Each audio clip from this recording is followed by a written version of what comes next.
Salam uşaqlar, MB Tədris Mərkəzi kanalında xoş gördük sizi.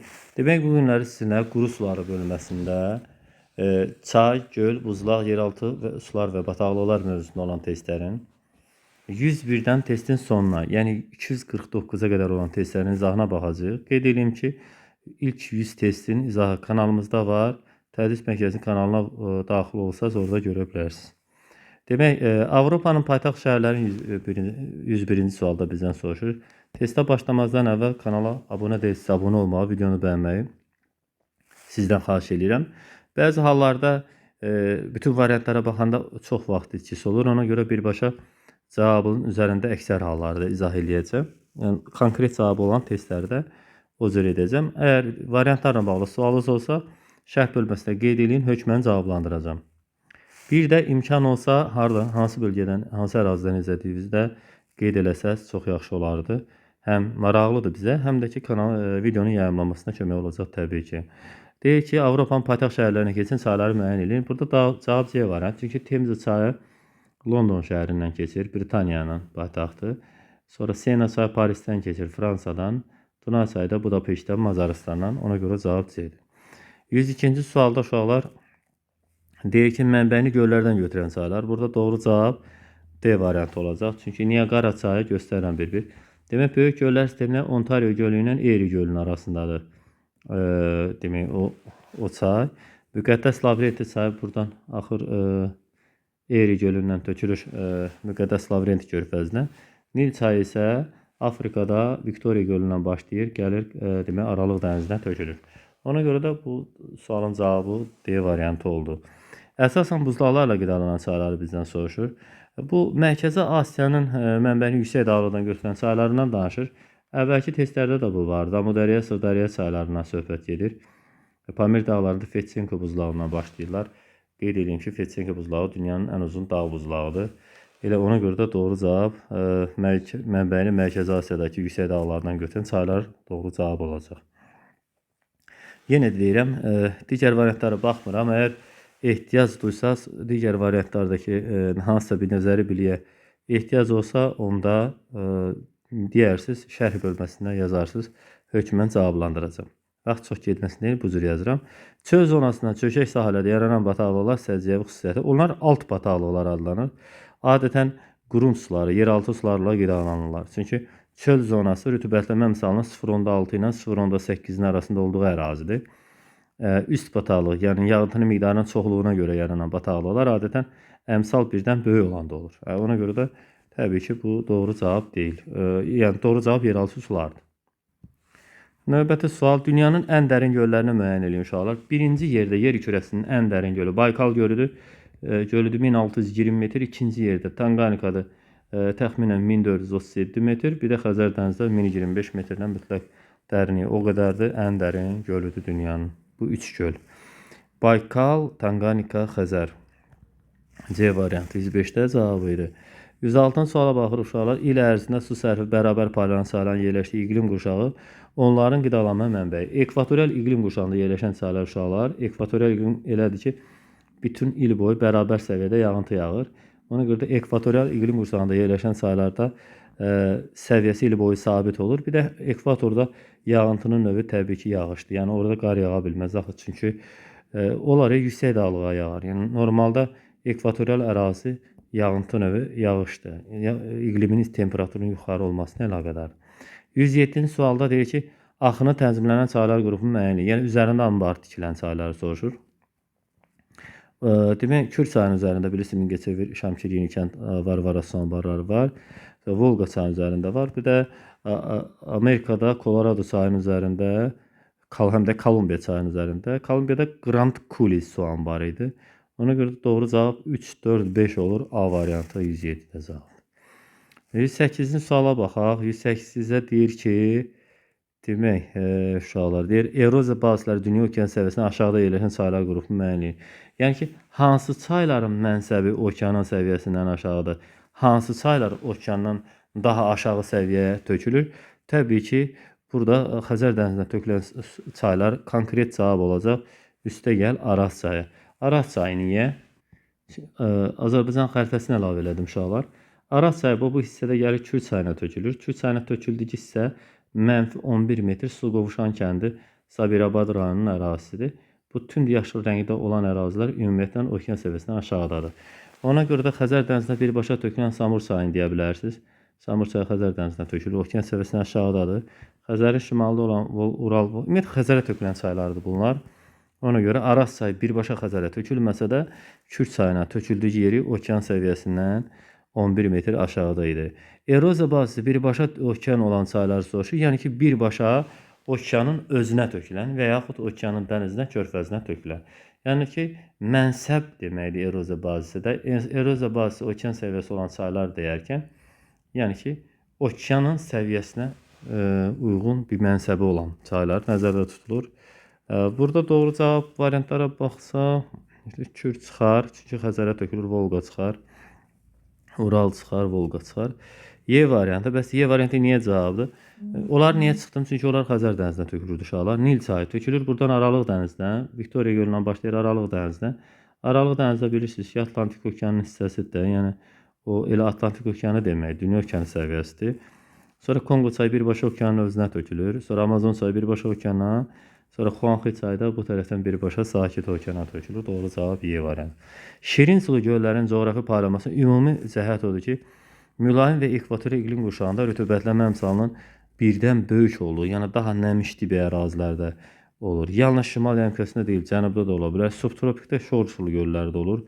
Dağlıq ən böyükləri bu doğru. Dağlıq ərazilər bəli, şirin sulu göllər olur, amma ən böyükləri sözü səhvdir. Şərq hissəsindəki heç materiklərin şərq hissəsində məsələyə təbii ki, heç fəaliyyəti yoxdur. 111. Əsasən yağış suları ilə qidalanan çaylar müəyyən. Uşaqlar, bu isti iqlimdə malik olan çaylar olmalıdır. Yəni ekvatorial, subekvatorial zonanın çayları olmalıdır. Day Volqa kimi, Kür kimi da şimalda yerləşən Amudərya, Sırdərya, Fetçenko buzlağından başlayır. Bu cür çaylar ola bilməz. Burada doğru cavab B variantıdır. Məsələn, Obyenisi soyuq yerdədir. Qütbə yaxında buzlaq rolu var. Leyna çayını görürəm, Makkenzi, Peçora ola bilməz. İndigirka, Amur, Peçora çayları. Bunlar qütbə yaxın soyuq bir ərazidə yerləşən çaylar. Amma Orlonko çayı subekvatorial iqlimdə yerləşir əsasən. Kongo çayı ekvatorial, Amazon ekvatorial, Parana çayı isə subekvatorialdan başlayır, subtropikə qədər gəlir. Mənbəyi subekvatorialdadır. Yəni ki, isti bir iqlimi olmalıdır ki, yağış suları ilə qidalansın. Qurudakı örtük buzlaqlarının, okean buzlaqlarının fərqi ondadır ki, okean buzlaqlarında okeanın şor suyu donub. Amma örtük buzlaqları, qurunun örtük buzlaqları demək, qar yağır, qarın qalması nəticəsində qar buzlaşır da ona görə. Örtük buzlaqları şirin sulu olur, amma okean buzlağı şor sulu. Böyük qalınlığa malik olur, amma okeanda nazikdir. Əsasən qardan əmələ gəlir. Okeana düşərkən əsasən bu heç mənası yoxdur. 1-3-5 Y variantı doğrudur. Davam edirik uşaqlar. Deyək, çayın orta meyilli göstərisinin böyük kəmiyyəti səbəb olur. Nədir cümlənin mənası? Deyək, yəni çay belə dağ çayı olarsa, belə dik axarsa, o nə olar? Təbii ki, o olar ki, intensiv dib eroziya olar. Çünki dağ çaylarında dib eroziya güclü olur. Yüksək axın sürəti olar. Su sərfiyyatı yağışa bağlıdır. Yağıntısı çox olsa, çayın qidalanma mənbəyində su bol olarsa, bol olar, az olsa az olar. Çayın rejimi onun qida mənbəyi ilə bağlıdır. Yan eroziya düzənlik çaylarına aiddir. Burada doğru cavab C variantı. Sonra keçir. Çayda astanaların olması izah olunur. Çay izah olunur. Soruşur ki, nəyə görə astana olunur? Çay axdığı xətt boyunca, çayın axını boyunca su keçirən, daha doğrusu çətin yulan suxurlar və asan yulan suxurlar ardıcıl növbələşəndə çay başlayır bu cür pilləkən formasında axmağa. Buna astanalar deyilir. Əgər su gəlib yuxarıdan belə tökülərsə, bu zamanda o şəlalə adlanır. Yəni ki, bərk suxurların səthə çıxmasının burada təbii ki, rolu var. Daha doğrusu belə də deyə bilərdik ki, bərk və yumşaq suxurların bir-birinin əvəz eləməsi də demək olardı. Ekvatorial və tropik qurşaqda yerləşən 4000 metr hündürlüyə malik olan zirvələrdə buzlaqların örtülməməsinin səbəbi nədir? Çünki qar xətti uşaqlar biraz daha çoxdur. Ekvatorialda təxminən 4500-5000 metrdir. İndi mən 5000 yazacağam. Tropiklərdə isə 5000-6000 metrdir. Yəni ona görə də zirvələri qar xəttinin daha yuxarıdan keçməsi ilə əlaqədardır. Burada doğru cavab B variantıdır. Növbəti sualda deyir ki, çay dərələrinin müxtəlif formaları yaranır. Bu çayın düzənlik və ya dağ çayı olması bir də çayın axdığı süxurların tərkibinə bağlıdır. Məsələn, deyək ki, dağ çayında dib eroziya güclü olur, V şəkilli çay dərəsi əmələ gəlir. Düzənlik çaylarında belə meyillik az olur deyə U şəkilli çay dərəsi əmələ gəlir. Bir də ərazinin təbii ki, relyefinin təşkili süxurlardan da çox şey asılıdır. Sonra birində relyef oldu, yeraltı süxurların tərkibinin burada təbii ki, rolu var. Bir də ərazinin iqlim şəraitindən yağıntının yeni miqdarının C variantı. Sonra növbəti bataqlıqların yaranmasına təsir edən başlıca amillər. Yəni ki, yer kürəsində bataqlıqlar niyə yaranır? Ərazinin meyilliyi böyük olsa, onda su axar gedər, orada su toplanmaz, bataqlıq yaranmaz. İfrat rütubətlənmə, yəni yağan yağıntının miqdarı buxarlanma qabiliyyətindən böyük olanda əmsal biri keçir.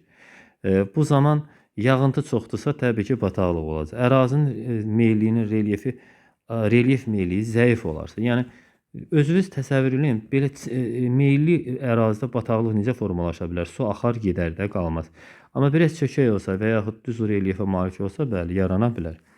Meyillik az olması. Qurun suların səthə çıxsa bataqlıq yaranar, o da doğru cavabdır. Ümumi günəş radiasiyasının yüksək olması səbəb deyil, o günəş radiyasiyası yüksək olan yerdə də yaranır, yüksək olmayan yerdə də yaranır bataqlıqlar. Bitki örtüyü nəticəli səbəb deyil. Ona görə də 2, 3, 4 cavabı ilə C variantı 117-də doğrudur. 118-ci sualda bir hesablama sualı gəldi nəhayət. Bizim abituriyentlərin, şagirdlərin ümumiyyətlə bu mövzuya biraz ehtiyacı olur. Mən hiss elədiyim qədəri.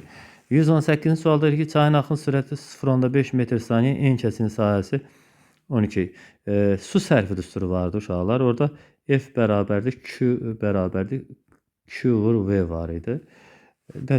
Yəni, bu biraz qalın yazaq. Nə demək? F bərabərdir, Q vur V. Demək, bu başqa düsturda deyə bilərsiniz. Nə olmağının fərqi yoxdur. Bu sözlə yazacağım. Su sərfi bərabərdir en kəsi vuraq axın sürəti. Bax, belə də deyə bilərik. En kəsinin axın sürətinə vururuq, o da su sərfinə bərabər olur. Nə alınacaq? İndi axın sürətini verib, bir də en kəsinin sahəsi. Onda F bərabərdir, hər ikisini verib 0.5 vur 12. O da bərabərdir 6. Doğru cavab B. Bu qədər sadə bir. Orada 200 dənə düstur var da uşaqlar. Onları öyrənmək lazımdır ki, test əldə edin. Kitabda hansı dərslikdən kitabdan oxumusunuzsa, orada var. Bir dənə dərs təşkil edilir. Ona baxsaz, qayıdıb sualları rahat həll edə bilərsiniz. Onsuz da burada düsturları mən deyəcəm də. O da var. Bir yerə qeyd eləyin, öyrənin, lazım olacaq. A çayının düşməsi 264 metr, uzunluğu isə 3520 kilometrdir. Orta meyilliyi hesablayın. Meyillik bərabərdir. Çayın düşməsi bölək el. Yəni ki, sözlə desək, meyillik bərabərdir. Bax, meyillilik bərabərdir. Çayın düşmə yazırıq ona. Düşmə, uşaqlar, bölək el uzunluğa. Uzunluq. Bu belə. İndi baxaq. Meyillik bərabər düşmə bölək el. Burada çayın düşməsinin yerinə, bura 264 yazaq. Demək, çayın uzunluğu da var. Uzunluq nə qədərdir? 3520. 3520. Amma burada bir məsələ var ki, bax, deyir ki, santimetr kilometr, amma burada metr verilir. Biz, bax, bu metrdir, aşağıda kilometr, amma bizdən santimetr kilometr olaraq soruşursa, 264 metri biz çeviririk santimetr, yəni 2 sıfır əlavə eləyəcəksiniz. 3520-yə də böləcəksiniz. Buradan sıfırlar ixtisar gedir. Nəticədə uşaqlar 7.5 alınacaq. 7.5 o da B variantında var. Sonra keçdik digər bir suala. Nədir bu? Çay hövzəsinin saat, çay şəbəkəsinin sıxlığı düsturu. Sıxlıq, uşaqlar, bax, sıxlıq bərabərdir. Onu S bərabərdir. Belə yazdım. Əvvəl düstur formasını yazdım, sonra böyük çay, üstə gələ kiçik çaylar L1, üstə gələ L2, kiçik, belə-belə, axırda Ln, yəni n sayda qolların hamısı. Yəni çayın əsas qolu və əsas özü və qolların hamısını toplayıb bölürdük ərazinin sahəsinə. Amma belə də olur qısaca. S bərabərdir L böl F. Mənası nədir? İndi bu S, L, F nə deməkdir? Bunu sözlə yazanda tam aydın olacaq. Bax, çay şəbəkəsinin sıxlığı bərabərdir. çayların ərazidə olan çayların uzunluqları cəmi. Bölək sahə. Lap belə sadə yazsaq, sıxlıq bərabərdir uzunluq böl sahə. Bax, belə də deyə bilərsiniz. İndi gəldik, bax, biraz daha sadə versiyasını yazdım. Ən sadə formada belə yazdım ki, başa düşmək rahat olsun. İndi baxın uşaqlar, çay hövzəsinin sahəsi bu çay şəbəkəsinin sıxlığı. Sıxlığın yerinə uşaqlar, bax, bu sıxlığın yerinə, bax, bu sıxlıq sözünün yerinə bir dənə yazıram 0.8 bərabərdir. Hövzənin sahəsi yerinə, bax, bura bir dənə 500 yazıram. Düzdür? Sonra çay şəbəkəsinin sıxlığı bu, hövzədə olan çayların uzunluqları cəmi. Burada yazaq L. İndi onda alınır ki, L bərabərdir. Bu belə həll edə bilərik də. İndi bilirsiniz ki, bu buna vurulacaq. Yox, əgər tam dəqiq başa düşmək istəyirsə, bura 1 yaza da bilərsiniz belə. 1 vur L bərabər belə. 0.8 vur 500. Yəni burada elə bilən bu 1-ə ehtiyac yoxdur. Bu belə vurulur həmişə də. İndi riyaziyyatda belədir bu. L bərabərdir. Buradan 400 çıxacaq uşaqlar. 400 alınır. Doğru cavab 400A variantı. Növbəti suala baxırıq. 121-ci sual. Yenə hesablama tipli sualdır. Mənbəyi 2000 metr yüksəkliyi hündürlükdə eroziya bazası okean səviyyəsində orta meyli 5 metr kilometr olan çayın uzunluğu kilometrlə hesablayın. Meyillik bərabərdir uşaqlar. Düşmə. Bölək el. Mənası nədir? Yəni uzunluq. Bölək uzunluq. Çayın mənbəyi ilə mənsəbi arasındakı hündürlük fərqinə düşmə deyilir. Onda n bərabərdir. Düşməni tapanda deyir ki, mənbə 2000-dir, mənsəb eroziya bazası, yəni mənsəb. Okean səviyyəsi. Onda düşmə 2000 çıx 0 alınır. Bölək, demək, el uzunluğa. Bərabərdir 5 metr kilometrə. Bax, belə. Buradan 5 el bərabərdir 2000 alınacaq. El bərabərdir 2000-i 5-ə böləcəyik. Oradan da 4 çıxacaq. Doğru cavab 121-də D variantı. Sonra növbəti suallara baxaq. Hesablama sualları bitdi deyəsən. Demək, 120-ci sualda deyir ki, bataqlıqlar hansı şəraitdə əmələ gəlir? Bataqlıqları əmələ gətirən şəraiti soruşur. Rütubətlənmə əmsal vahiddən böyük olarsa və ərazinin meyilliyi az olarsa, bu zaman bataqlıq yaranar. Çünki rütubətlənmə əmsal vahiddən böyük olmaq o deməkdir ki, əmsal bərabərdir. Yağıntı bölək buxarlama qabiliyyəti. Burada yağıntı daha çox olmalıdır. Bu bir. İkincisi də ki, meyillik az olanda onda su səthdə qalır axı. Məsələn, bu meyillik burada çox olsa, bax, belə bir meyillik təsəvvür edin. Belə bir meyillik təsəvvür edin. Çox olsa meyillik, su axar gedər. Həmin ərazidə demək, bataqlıq yaranmaz. 123-cü suala baxacaq. Deyir, bataqlıqların geniş yayıldığı ərazilər. Bataqlıqların hansı ərazilərdə böyük olmasa, rütubətlənmə əmsalının vahiddən böyük olduğu ərazilərdə bataqlıqlar geniş yayılacaq.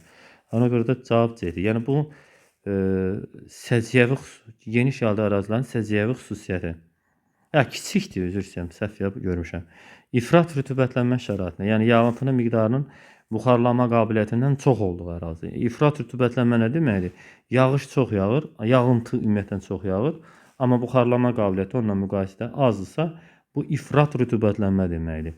Rütubətlənmə əmsalı düsturunda R bərabərdir. Yağıntı böl buxarlanma qabiliyyəti qiyməti birdən böyük çıxsa, bu ifrat rütubətlənmə demək. Demək ki, bu halda yağıntının miqdarı daha çox olmuş olacaq ona görə. Davam edirik uşaqlar.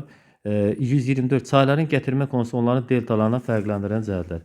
Dağlara yağış yağanda uşaqlar, yağıntı burada çayları formalaşdırır. Çaylar da çökmə suları gətirir, dağın ətəyinə toplayır. Buna deyilir gətirmə konusu. Həmin çay axıb gedib mənsəbdə bir yerə töküləndə orada belə deyil. Bax, burada mənsəbdə bir dənə bir çıxıntı formada bir relyef yaradır və orada qollara parçalanır. Buna delta deyilir. Delta ilə gətirmə konusunun fərqi ondadır ki, gətirmə konusu çökmə suxurların dağın yamacından gəlib dağın ətəyinə toplanmasıdır. Delta isə onun çayın sonunda yaranmasıdır.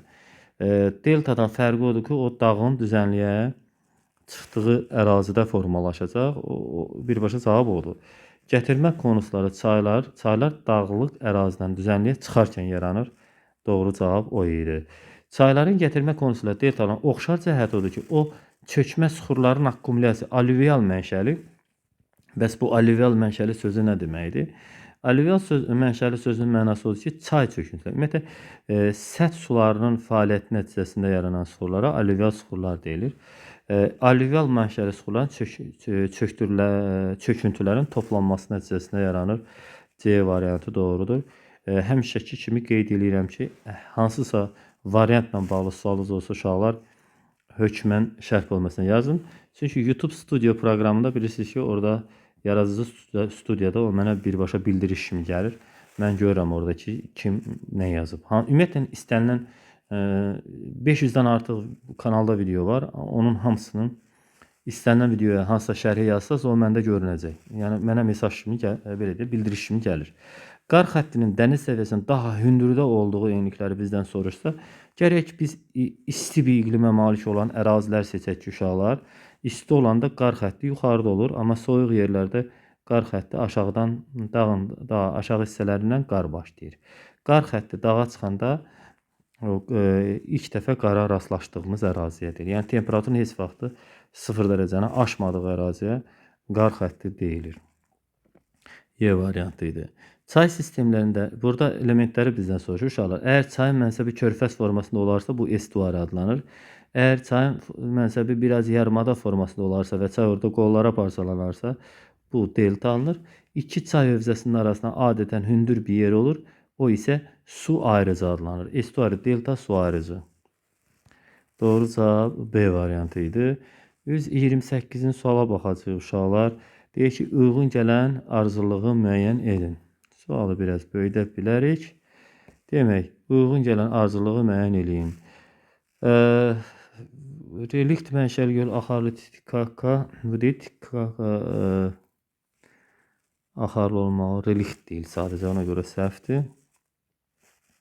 Buzlaq mənşəli tektonik göldə həm də axarlıdır eri gölü səhvdir. Tektonik mənşəli axarlı Balxaş axarlı göl deyil. Meteorit mənşəli göl deyil Anika, buzlaq mənşəli. Tektonik mənşəli axarlı Tanganika gölü. Afrikada uşaqlar Tanganika gölü Afrikada tektonik qrabendə yerləşən Şərqi Afrika tektonik qırılma zonasında yerləşir. Tektonik mənşəli və axarlı göldür o göl. Növbəti suala baxırıq uşaqlar. Deyir, en kəsirin sahələri bərabər olan eyni coğrafi enlikdə yerləşən düzənlik sahələri 1 və dağ sahələri 2 uyğun gələn xüsusiyyətləri müəyyən edin. Təsəvvür edin ki, 2 çaydır, biri dağ çaydır, biri düzənlik çaydır. En kəsiyi, yəni çayın su axan hissəsinin, dərəsinin belə en kəsiyi hər ikisində eyni səviyyədə. Sadəcə biri dağ çaydır, biri düzənlik. Yəni eroziya prosesi intensiv gedəcəksə, bu düzənlik çay deyilənə, yəni 1-ə gedəcək. 1-ə, bura 1 yazaq, bura 2. Bunu 1-ə yazacaq. Meyilli və su sərfi azdırsa, yenə düzənlik çayından söhbət gedir. Düşməsi böyüksə, bu dağ çaydır artıq. Axın sürəti və meyilli çoxsa, yenə dağ çaydır. Çay dərəsində meandr olsa, bu düzənlik çay olacaq. Bilirsiniz, düzənlik çayları əyri belə formada olur, əyri üyri deyirlər belə. O söz elmi söz kimi də mən o ali məktəb kitablarında belə görmüşəm. Yəni demək olar, əyri üyri deyirlər bu belə. İlan hərəkəti formasında olur. Bunlar düzənlik çaylarında elə bir şey var. Ona deyirlər meandr. Çay dərəsinin çoxlu aslan aşağıları olacaqsa, bu da dağ çayları təbii ki 6-da bura yazılar. 1, 2, 5, 3, 4, 6 ilə A variantı düzdür. Uşaqlar deyir ki, şimal yarımkəsi yerləşən və əsasən buzlaq suları ilə qidalanan çaylarda təbii ki bu sualın cavabı deyil. Çünki buz əriyəcək yay aylarında, çay da bu aylarda daşacaq. Yəni bunların digər variantlara baxsaq görəcəksiniz ki, onların mənası yoxdur. Buz əriyir nə vaxt? Yayda, çayda elə yayda daşır da. Bu çayın səviyyəsini göstərir. Bu da buradakı aylardır. Ayların içində yay aylarında daşır və ona görə də biraz belə bir formanı alır.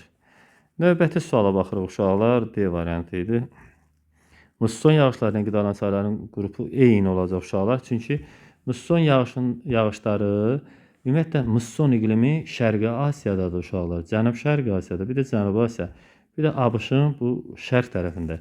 Yay mussonları yayda okeandan quruya, qış mussonları isə demək qurudan okeana doğru əsir. Ona görə də yay aylarında bu çaylar daşır həmişə. D variantı doğrudur. Hidroqrafa uyğun gələn müvafiq çayları müəyyən edin. Musson çaylarıdsa, demək o bayaq dediyim kimi belə daşacaq. Ona görə də birincidə, amma buzlaqla qidalanan çay da ola bilər, onu da deyim sizə. Po ola bilməz. Kongo bütün il boyu səviyyəsi sabitdir. Çünki ekvatorialda yerləşir. Volqa mülayim subtropik çaylardır. Onlar adətən ikili qida olur. Bu formada olurlar. Bax, bu bir qrafiki var aşağıda. Bax, bunun formasında belə də elə bir 2 yaz payız aylarını daşırlar.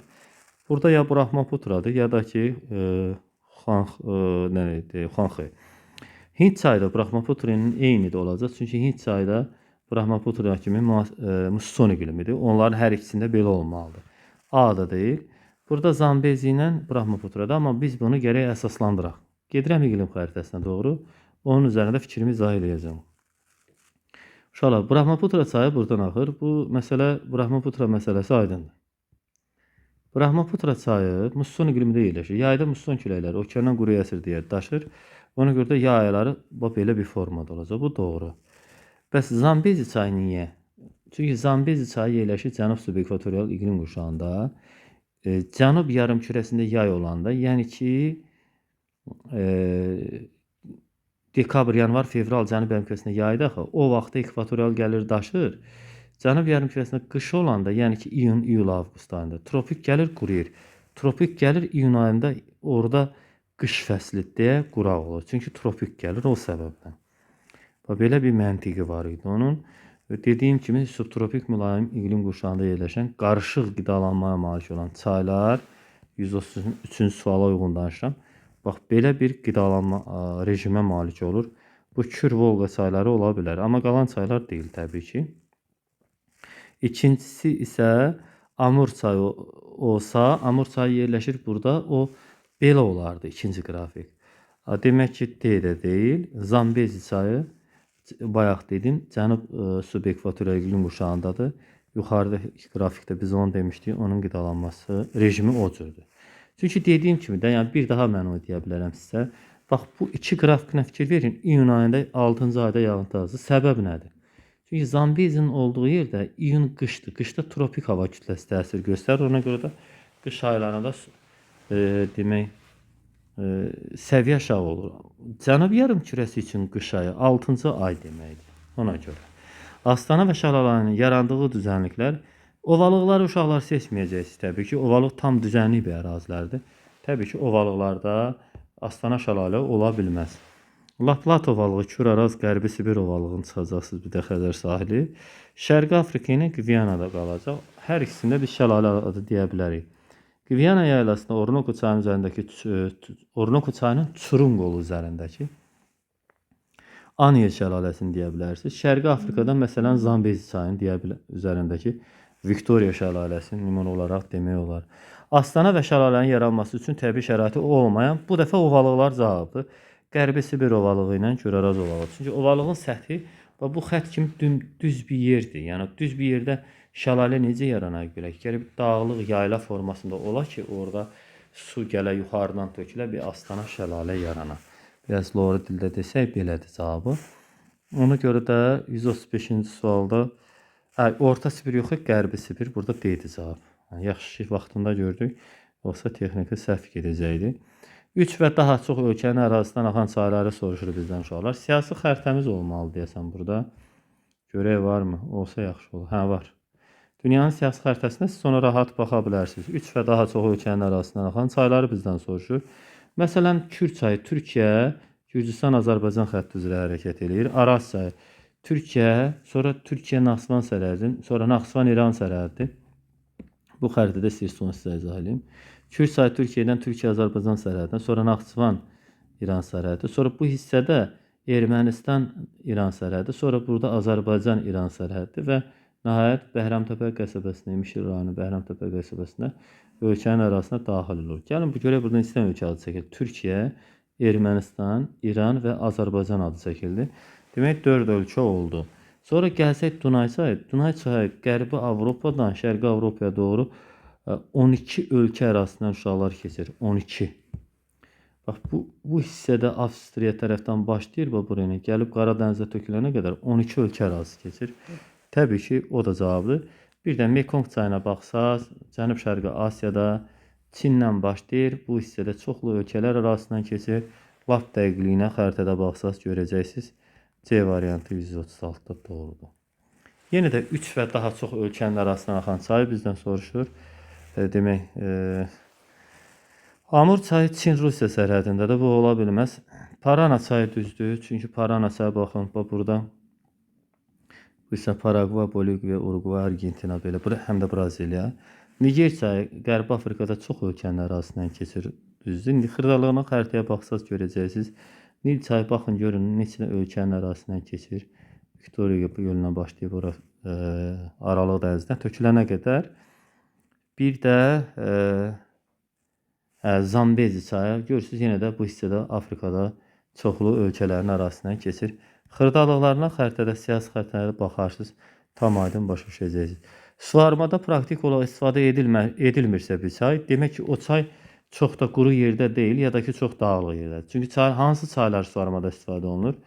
Çay əgər quraq bir iqlimə malik olsa, bir də ki vacib şərtlərdən biri də odur ki, o düzənlikdə yerləşsin də. Çünki dağlıq ərazidə suvarma aparmaq biraz çətindir. Burada Amazon çayı ilə Kongo çayı cavabdır. Çünki ekvatorial iqlim qurşağında ifrat nəmlənmiş ərazidə yerləşirlər bu çaylar. Amazon çayı ekvatordadır, Kongo da ekvatordadır. Yəni bu cür ərazidə bataqlıq, ifrat nəmlənmiş bir yerdir. Yəni orada yağıntının miqdarı buxarlama qabiliyyətindən 2 dəfəyə yaxın çoxdur. Yəni çox yağıntılı bir yerdir. Oradakı çaylardan təbii ki suvarmada istifadə olunmayacaq. Sonra suvarmada praktik olaraq istifadə edilməyən çaylar və bunun səbəbi növbəti sualda soruşdu. Yenə də B variantı burada bu dəfə B variantı düz olacaq. Yox, B-də ekvatorial deyil, o düz deyil. Təbii ki, ob yenisi aqroiqlim ehtiyatları məhdud olması. Uşaqlar, ob yenisi çayları Sibir çaylarıdır. Bura çox soyuq bir iqlimdir. Birincisi, ora həm bataqlıqdır. Bataqlığın belə deyək də nəyin suvarsınlar ki, suvarmaya niyə ehtiyac olsun ki bataqlıqda. İkincisi də ki, soyuq iqlimə malik olan ərazidir. Ora birincisi əkilmir. Əkilən cənub hissədə əkilən sahələrində də isə suvarmaya ehtiyac olmur. Çünki iqlim elə isti deyil ki, buxarlanma güclü olsun və suvarmaya ehtiyac olsun. Elə deyil, ona görə də istifadə olunmur təbii ki. Demək, cavab iyi. 40-cı sualda deyir ki, təsvir olunan coğrafi obyekt və hadisələrin müvafiq ardıcıllığını bizdən soruşur. Demək, uşaqlar, burada təsvir edilmiş coğrafi obyekt hadisələrin müvafiq ardıcıllıq. Bu qrabendir, bu meandırdır, bu yox, bu cənub yarımkürəsinin sinklonudur.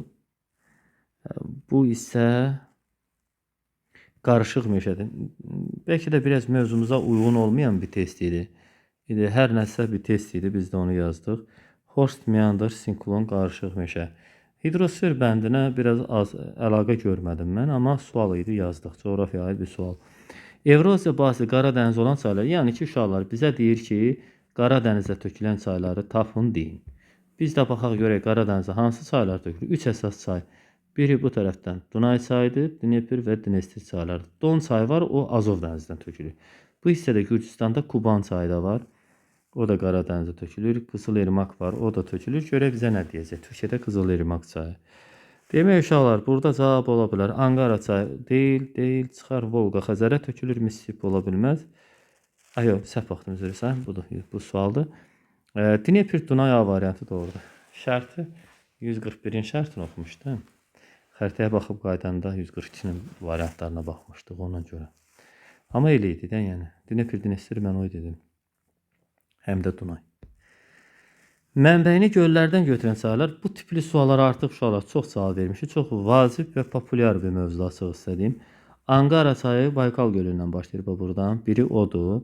Digəri Mississippi çayı İtaska gölündən başlayırdı. Xatırlayırsınızsa, kitablarda dərslikdə var idi. Materiklərin daxili suları bölməsində Mississippi çayı İtaska gölündən başlayır. Bir də Mackenzie çayı da burada Kölə gölündən başlayır. Ona görə doğru cavab A variantı. 143-cü suala baxaq. Deyək ki, daimi donuşluq zonasından axan çaylar. Yəni ki, bizdən çox sadə bir sual soruşur əslində. Bizə deyir ki, yer kürəsinin bu hissəsində, yuxarı hissəsində yerləşən çayları bizdən soruşur. Hansılar ola bilər? Petşora, Colorado aşağıdadır, deyil.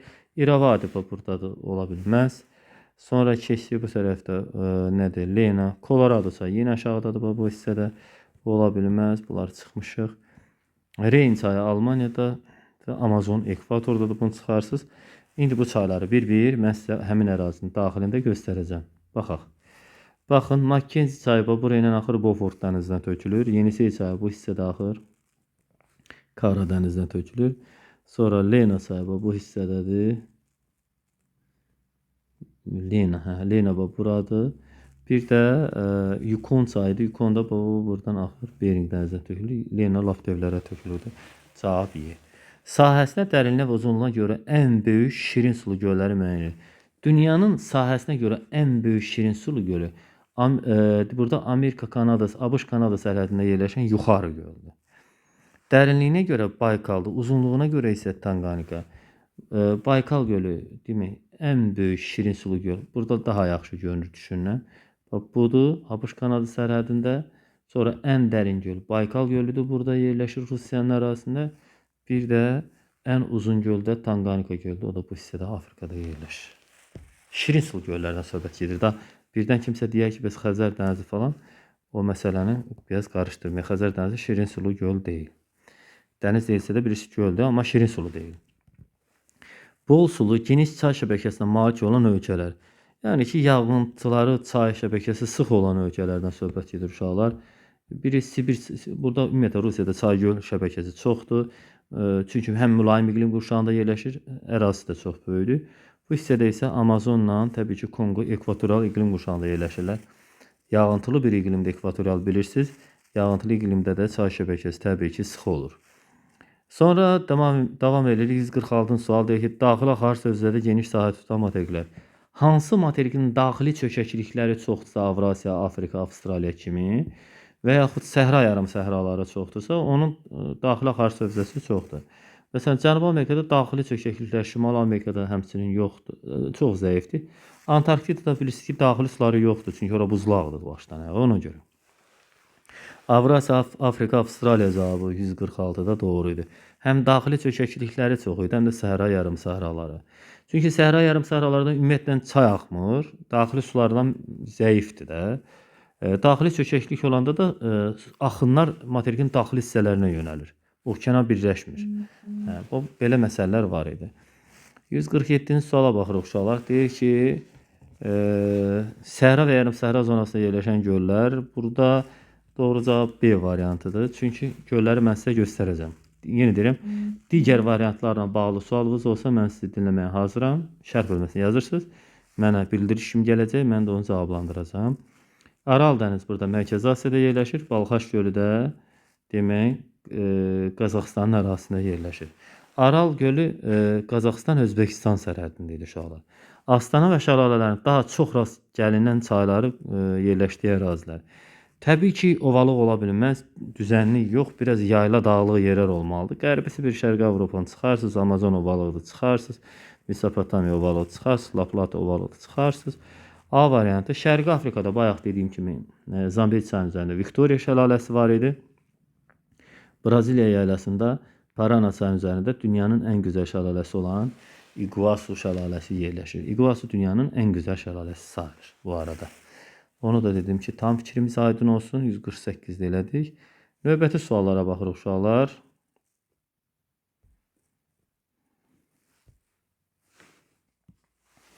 Demək, düşməsi daha kiçik olan çaylar qrupunu uşaqları bizdən soruşur. Bu çox rahat bir sualda açıqlamaq istədiyim.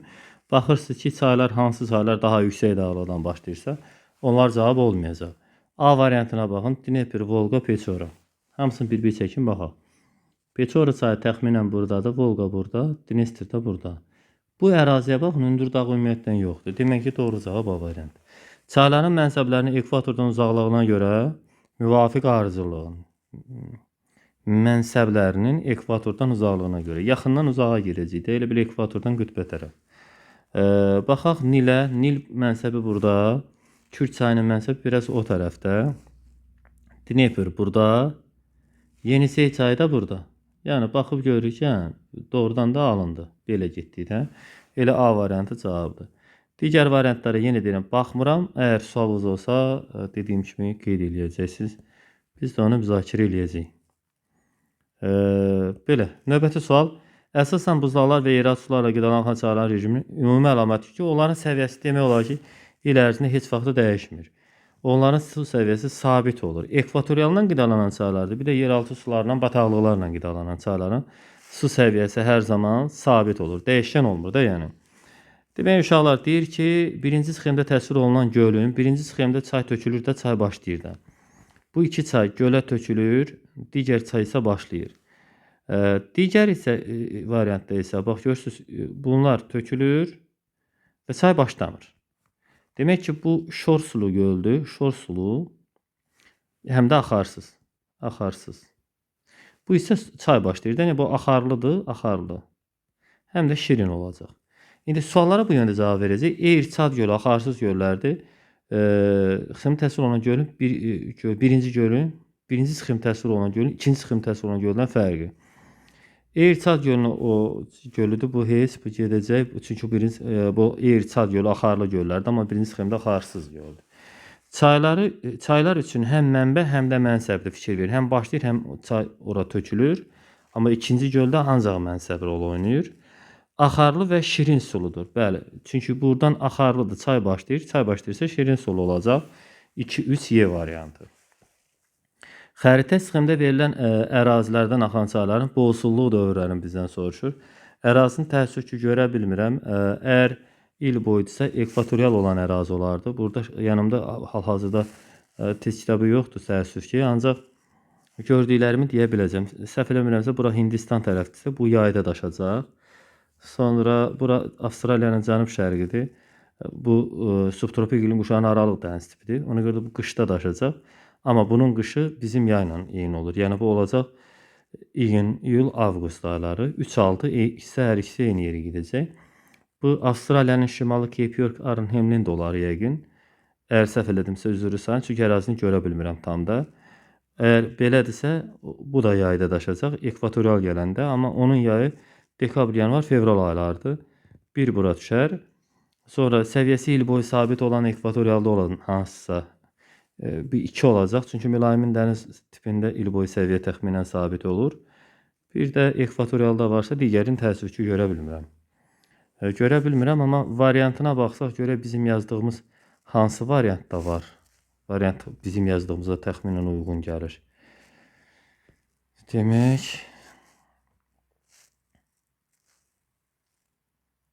biraz çətinlik yaradır sual, o mənada ki, şəkli görə bilmirəm uşaqlar, ona görə də. Görürsünüz, 2-yə 3-6 verilib, bənzəyir. Burada 1 var. 2 yəqin ki, bu Amazon, bu 4-dür, bu çox güman ki. Çünki 2-4 gedibsə elə olacaq. 5-də 5-lə 1 gedibsə, onda bu da cənub subekvatorial. Belə bir variant ola bilər. Nədəsə texniki səhv oldusa, texniki deyəndə xəritə görünmür. Texniki səhv də demək düz deyil. Xəritə görünmür, ona görə görmədim tam da. Nöqtələrin yerinə uyğun gələn ifadələrdən müvafiq ardıcılığı müəyyən edin. Falan hansısa bir göllər qrabenlərdə əmələ gəlir. Burada tektonik göldən söhbət gedir uşaqlar. Elə bundan bilir ki, cavab B-dir. Sonra deyir, çay yatağının istiqaməti dəyişməsi nəticəsində yaranan göllər axmaz mənşəli göllər olacaq. Şor sulu göllərdə əsasən səhra və yarım səhra zonalarında yerləşir. B variantı çox asan bir sual idi açığı. 155-ci sualda deyir ki, Euler Venn diaqramına əsasən uyğun bədləri müəyyən edin. Parana çayından danışacağıq. Bir də Mississippi. Parana çayı buradan La Plata körfəzinə tökülür. Mississippi çayı isə Meksika körfəzinə tökülür. La Plata dedisə Parana olacaq. Biri buraya yazarıq. Sonra mənsəbində delta. Parana'da estuaridir. Burada deltadır. Mississippi'də deltadır. Delta Mississippi'yə gedəcək. Delta nə deməkdir uşaqlar? İstəyirsiniz bunu biraz anlataq, sonra davam edir. Çayın mənsəbi bu cür körfəz formasında olarsa, bu dairənin içərisinə baxın, burada körfəz hissi olunur. Bu nöqtə qoyduğum yerə. Bu zaman o estuar adlanır. Yox, əgər çayın mənsəbi bu cür yarımada formasında təsvir olunursa, fikir verirsiniz, bura baxın, yarımada formasındasa, bu zaman o delta sayılır. İndi bizə deyir ki, mənsəbi delta formasındadsa, o artıq Mississippi olacaq. Yalnız bir ölkənin ərazisindən axırsa, Mississippi ABŞ-ın ərazisindədir. 3 burada. Atlantik Okeanı hövzəsinə, hər ikisi Atlantik Okeanının hövzəsinə aiddir. Çünki bu buradan Meksika körfəzinə, bu isə La Plata körfəzinə tökülür. Hər ikisi də Atlantik Okeanı deməkdir. Demək, 4 ortaq cəhətdir. Mənbəyi Braziliya əyaləsindədirsə Parana çayıdır. 5 də buradadır. Demək, doğru cavab 1, 5-dir, 2, 3-dür, 4-dür bir də. 1, 5, 2, 3, 4. D variantı. Müvafiq olaraq yüksək və alçaq təzyiq qurşaqlarında yerləşən göllər Yüksək təzyiqsə qütblərdə göl olmur. 2 dənə yüksək təzyiq sahəsi var. Ya qütb olmalıdır, ya da tropiklər. Yəni bir qütblərdə göl ola bilməz. Demək ki, tropiklərdə olan göllərdən söhbət edəcək. Alçaq təzyiqsə ya ekvatorial zonadır, ya da ki, mülayimi əhatə edir. İndi baxarıq, bilərik variantlara. Eğir gölü Ölü dəniz tropikdə yerləşir. Biri cənub tropikindədir, biri Ölü dəniz şimal tropikində. Bu düzdür, yüksək təzyiqdir. Onega gölü ilə Venerin gölü də mülayim alçaq təzyiq sahəsində. Doğru cavab 156-da D variantıdır. 157-ci sual. Burada uşaqlar həndəsi fiqurlara fikir vermək lazım. Çünki söhbət həndəsi fiqurların üzərində gedəcək. Həndəsi fiqurlarla bu sualı daha çox anlaya biləcəyik. Nə deyir? Deyir ki, göldən danışır. Bu nədirsə, bu Michigana baxanda başa düşülür ki, bu buzlaq və yaxud tektonik mənşəli göl olar. Sonra 5-də materik adının yazılmağından bilinir ki, Balxaş gölü, bu axarlı axarsız, Bu Michigan gölü axarlı göldür. Ona görə burada olacaq axarlı. Balxaş gölü axarsız göl deyil, burada olacaq axarsız. Yəni çay başlamayan. Sonra bax bu 5 bucaqlı materik adı bildirir. Ona görə də Michigan gölünün yerləşdiyi materikin adını bax bura yazmalıyıq. Michigan gölü də yerləşir ABŞ-da bax bu hissədə. Ona görə də bura bu gedəcək. 3'də olacaq Michigan. Daha doğrusu Şimali Amerika olacaq. Ondan sonra nə gəlir? Avrasiya materikində yerləşən bir axarsız göl, Afrikada yerləşən bir axarlı göl adı deyə bilərik. Yəqin ki, Nyasa Tanganika ola bilər, bəli. Ona görə də Y variantında görünür artıq var. Nyasa ola bilər. Afrikadan da Avrasiyadan da bir axarsız göl olsa, o da Aral dənizi ola bilər, yəni Aral gölü. Yəni görünür ki, cavab Y variantı. Belə həndəsi fiqurların oxşarlığından başa düşmək olar sualın cavabını. Növbəti suala baxırıq. Deyir ki, sürətli A çayında rafting idman növünün inkişafına əlverişli şərait vardır. Rafting nədir? O tək nəfərlik kiçik qayıqda ekstremal şəraitdir. Astanalı ərazilərdə yarış növüdür. Yəni ki, bu dağ çaylarına, astanalı şəlaləli dağ çaylarından söhbət gedir. Sürəti zəif olan B çayında, yəni demək ki, A dağ çayıdır, B də düzənlik çayıdır. Dağ. Bunların fərqi budur. Bu üzərində danışır. Deyir ki, təkan verir. Bizdən nə soruşur? İndi A-B çayları üçün ilə bağlı doğru fikirləri müəyyən edəcəyik. Deyir ki, A çayında A çayı düzənlik çayıdır, B çayı dağ əksinə idi, A dağ çayı idi. Hər iki çaylar var, hər ikisi eyni deyildi.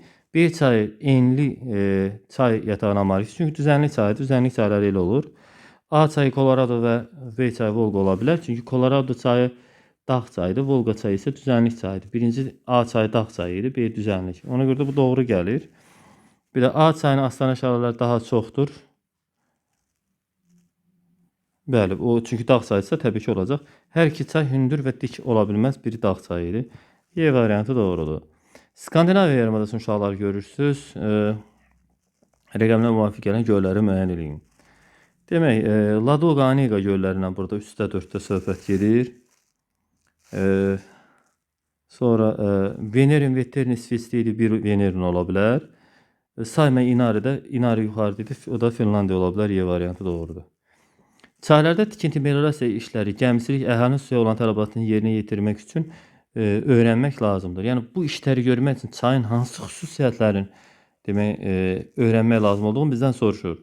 Əgər çayda tikinti meliorasiya suarma deməkdir, gəmicilik və suya olan tələbatı yerinə yetirmək istəyirsə, çayın canlılar aləminin burada işə dəxli yoxdur bu məsələyə. Çayda yağıntı anlayışı yoxdur. Çayın nə ilə qidalanması anlayışı var. Meyilli rejim bu düzdür. Su sərfi, su meyilliyi və rejimi. Çünki deyilənlərə onlar uyğun gəlir. Bitki aləmi, bir də çayın duzluğu ölçülmüş, çaylar şirin olur. Ona görə də gördüyü kimi biraz mənasız suallar var, daha doğrusu təkliflər vardı. O mənasız təkliflər təbii ki cavab ola bilməz. 161-ci sualda Euler Venn diaqramı əsasına uyğun bəndləri müəyyən edin. Birinci gölə fikir verin. Bura çay tökülür, hər ikisinə çay tökülür. Bu axarsız göldür, axarsız.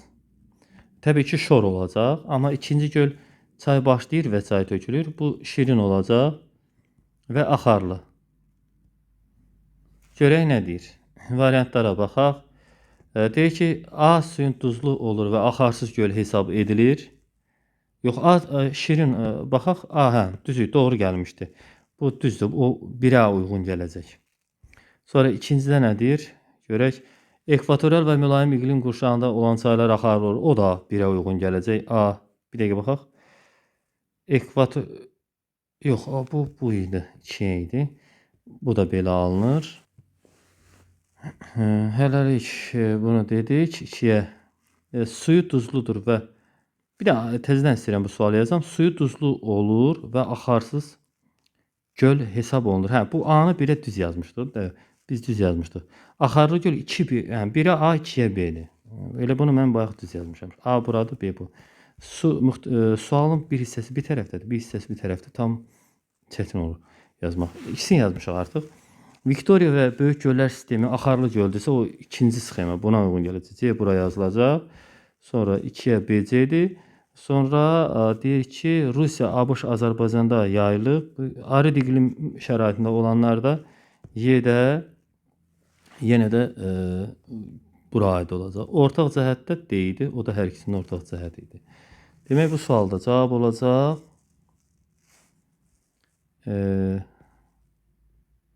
1-ə A-yı, 2-yə B-si, 3-ədir. Doğru. Sual müxtəlif tərəflərdədir deyə tam görmək olmadı. Göllərə aid olan hansı bənd yanlışdır? Demək, birincidə deyir ki, Böyük Göllər sistemi ABŞ daxilində yerləşir.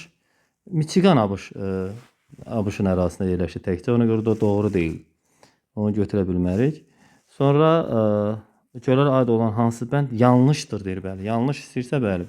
Çünki orada bu Böyük Göllər sistemində uşaqlar, Böyük Göllər sisteminin hamısı ABŞ-Kanada sərhədindədir. Bir də Michigan ABŞ-ın ərazisindədir. Ona görə də Huronu ABŞ ərazisində demək səhvdir. Bizə də səhv lazımdır, çünki yanlış soruşub ona görə. Şimal, cənub və şərq yarımkürəsində yerləşir Viktoriya gölü. Viktoriya gölü şimalda, cənubda yerləşir, çünki ekvator onu kəsir. Qrim-İstəndə şərqdədir, ona görə də o şərq yarımkürəsindədir. Bu düzgün fikirdir. Düzgün fikir bizə lazım deyil. İki ölkənin sahilini yuyur.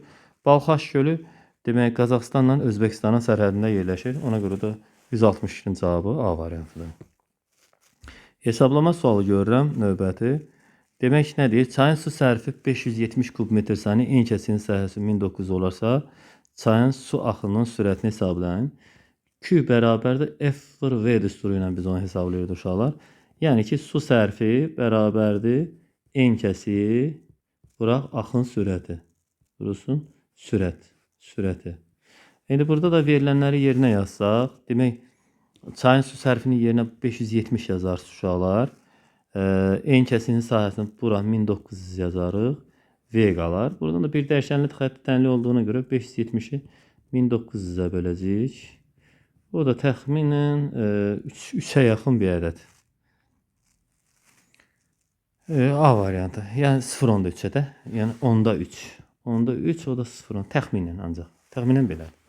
Sonra keçdik. Mənbəyi dəniz səviyyəsindən 2749 metr, mənsəbi isə -26 metr olarsa, yerləşən çayın uzunluğu 750 kilometr olarsa, çayın orta meylini tapın. Meyillik bərabər uşaqlar düşmə böl el. Belə bir düstur.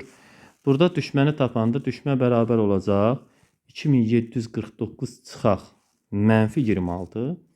Bilirsiniz ki, bu halda 2 -1 müsbət alındırır. 2749-un üzərinə 26 gələcək. Sonu böləcək. El uzunluğu verilib. Onun əvəzinə də 750 yazırıq. 750-yə. Demək, meyillik bərabərdir buna. Buradan da meyillik bərabərdir. 2760, 75 olur. 2775 bölək 750-yə. Təxminən dəqiq dedik. Bəli, 2775 bölək 750-yə. Doğru cavab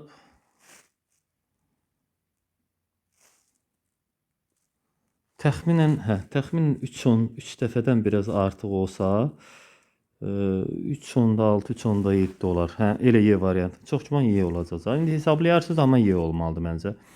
Verilmiş çayın hidroqrafına əsasən doğru olan fikirləri müəyyən edin. Bilirsiniz, bu çay axını tənzimlənmiş çaydır. Bəs mən onu nədən başa düşdüm? Bu çayın təbii rejimidir. Təbii rejimindən əlavə onun tənzimləmədən sonraki rejimi də verilib. Bunu nəzərdə almalıyıq. Bir də Onu nəzərə almalıyıq ki, bu çayın iki daşma dövrü var. Əgər çay yazda və payızda daşırsa, o qarışıq qidalanmaya malik olan çaydır hökmən. Bunu da nəzərimizdə saxlayırıq. Muson yağışla qidalananda belə olur, bu ola bilməz. Çay üzərində su anbarı tikilmişdir. Çünki tənzimlənib axı. Tənzimlənibsə anbar tikilib deməkdir. Qar yağış, yəni qarışıq qidalanmaya malik olan subtropik mülayimin çayları bu cür formada olur. D variantı doğrudur. Növbəti suala baxaq. 165-ci sual idi də o, səhv eləmirəmsə. İndi 166-ya baxacağıq. 166-da deyir ki, ardıcıllığı müəyyən edin. Məntiqi ardıcılığı müəyyən edin. Aral dənizi səviyyəsi enir, Mərkəzi Asiyada suvarma əkinçiliyi inkişaf edir, dəniz canlı aləm kasıblaşır, dəniz suyun artır, Amudərya Sırdərya çayları aşağı axında suyun miqdarı azalır. Mərkəzi Asiyada əkinçiliyin artması ilə əlaqədar demək, Mərkəzi Asiyada suvarma əkinçiliyi başlayır inkişaf eləməyə. Suvarma əkinçiliyi inkişaf eləyəndə Amudərya Sırdərya çaylarının suyundan çox istifadə olunur. Axı o çaylar Amudərya Sırdərya çayları Aral dənizinə gəlib töküləcəkdi. Tökülür də, yəni belədir. Bu çaylar Aral dənizinə tökülür. Aşağı axında bu çayın mənsəb tərəfində, bu hissələrində çox istifadə olunduğuna görə sudan su gedib Aral dənizinə çatır. Azalır da, gedib zəif çatır. Nəticədə Aral dənizinin suyunun səviyyəsi enir. Buna görə də dənizin suyu duzluğu artır. Ən sonda da canlı aləm bu səbəbdən də kasıblaşır. Yəni bir-biri ilə əlaqəli olan proseslər idi. Orada elə bir ekoloji böhran baş verir həqiqətən. Biraz məşhur bir hadisədir. Biraz danışılan sözü söhbəti olan bir mövzudur açığı. 167-ci suala baxırıq uşaqlar. Deyir, havanın temperaturu çayın mənbəyində. Təsəvvür edin ki, belə bir çaydır, mənbəyi buradır, mənsəbi də bura.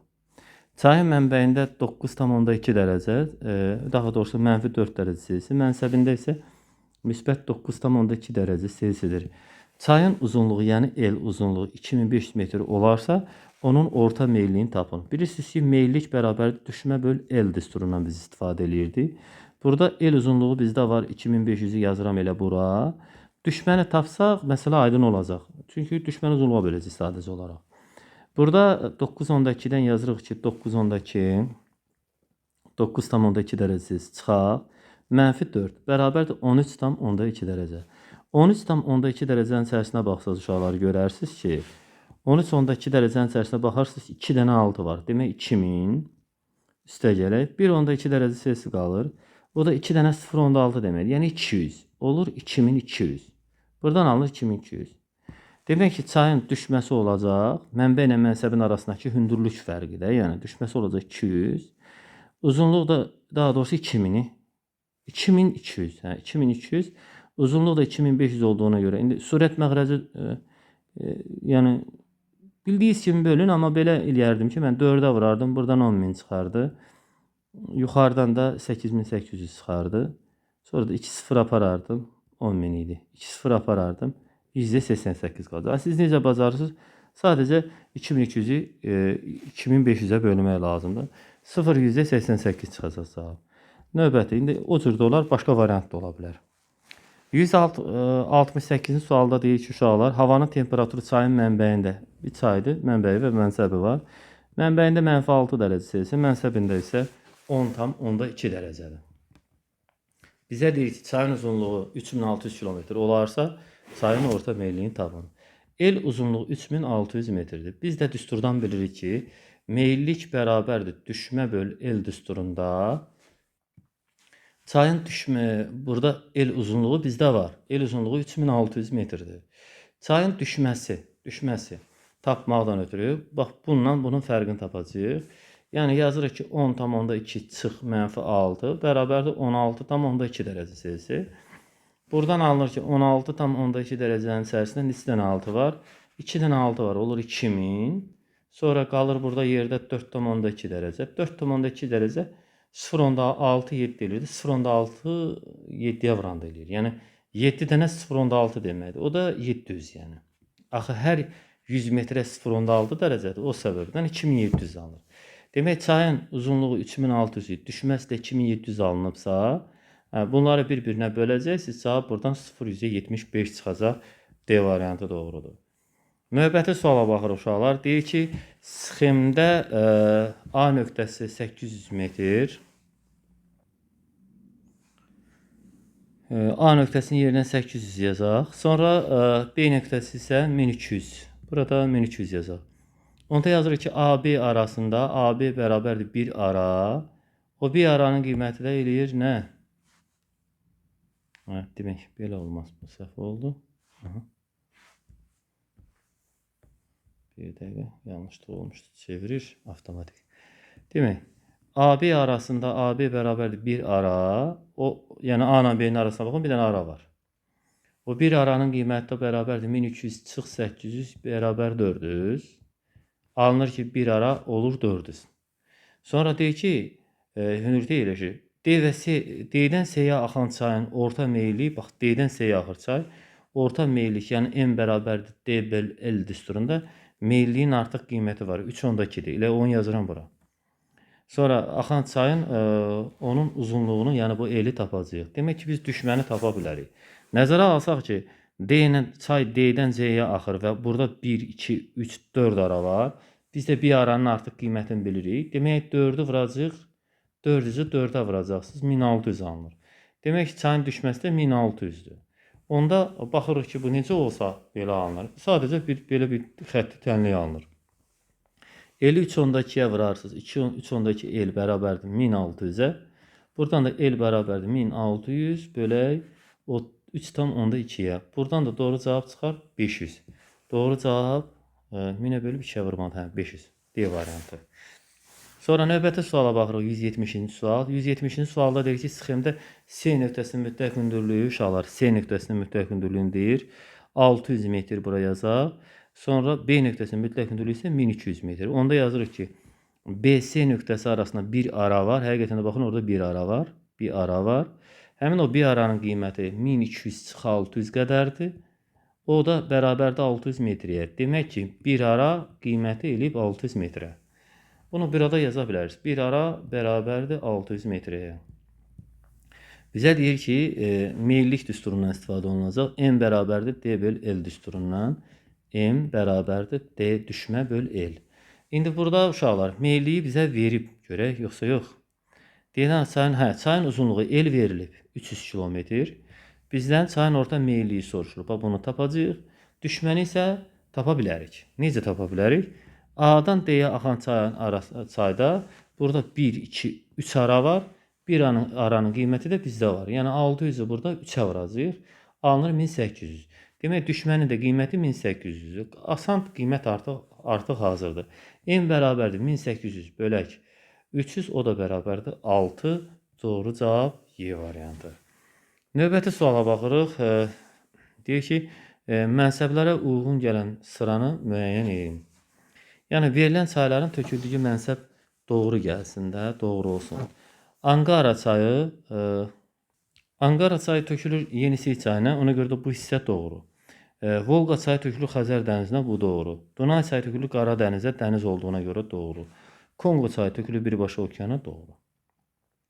Sonra növbəti bəndə baxırıq. Növbəti bənddə deyir, Volqa tökülür çaya, yox, Volqa tökülür Xəzər dənizinə. Araz çayı tökülür Kür çayına, çay oldu mənsəbi, doğru. Kür çayı tökülür Xəzər dənizinə, o da göldür, ona görə də doğru. Reyn çayı tökülür Şimal dənizinə, bu dəniz olmalı idi, doğru. Sonra birbaşa okeanada Kolumbiya çayı tökülür okeana, da doğru. Bir üst doğrudur B variantı. Digər variantlara da əgər sualınız olsa, qeyd elədiyim kimi yazın, mən cavablandırım. Bilirsiniz, uşaqlar tam xırdalığına gedəndə hədsiz dərəcədə çox böyük zaman itkisi olur.